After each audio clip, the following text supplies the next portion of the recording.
मौत के बाद इंसान की 9 आरज़ुएँ जिनका तज़किरा कुरान मजीद में हुआ है। नंबर 1 सूरह नबा में है, या लैतनी कुन्तु तुराबा, ए काश मैं मिट्टी होता।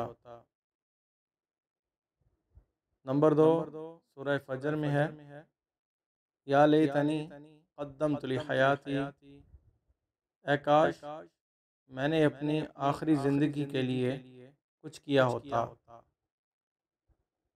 नंबर 3 सूरह हाक़ा में है, या लैतनी लम ऊत किताबिया, ए काश मुझे मेरा नामा आमाल ना दिया जाता। नंबर 4 सूरह फुरक़ान में है, या वैलता लैतनी लम अत्तखिज़ फुलानन खलीला, ए काश मैं फ़ुलाँ को दोस्त ना बनाता।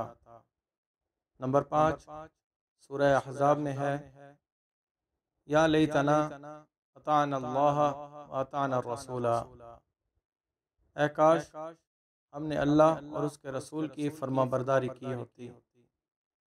नंबर 6 सूरह फुरक़ान में है, या लैतनी इत्तख़ज़्तु मअर रसूल सबीला, ए काश मैं रसूल का रास्ता अपना लेता। नंबर 7 सूरह निसा में है, या लैतनी कुन्तु मअहुम फ़अफ़ूज़ फ़ौज़न अज़ीमा, ए काश मैं भी उनके साथ होता तो बहुत बड़ी कामयाबी हासिल कर लेता।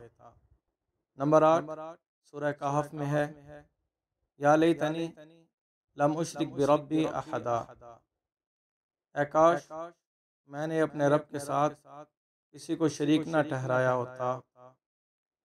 नंबर 9 सूरह अनआम में है, या लैतना नुरद्दु वला नुकज़्ज़िब बिआयाति रब्बिना व नकून मिनल मुअमिनीन, ए काश कोई सूरत ऐसी हो कि हम दुनिया में फिर वापस भेजे जाएं और अपने रब की निशानियों को ना झुटलाएं और ईमान लाने वालों में शामिल हो जाएं। ये हैं वो आरज़ुएँ जिनका मौत के बाद हासिल होना नामुमकिन है। इसीलिए इस आर्ज़ी ज़िंदगी को गनीमत जानें और इसी में ही अपने अमाल को संवार लें। अपनी इस्लाह करना बहुत ज़रूरी है। अल्लाह ताला हमें समझने और अमल करने की तौफ़ीक़ अता फ़रमाए। आमीन या रब्बल आलमीन।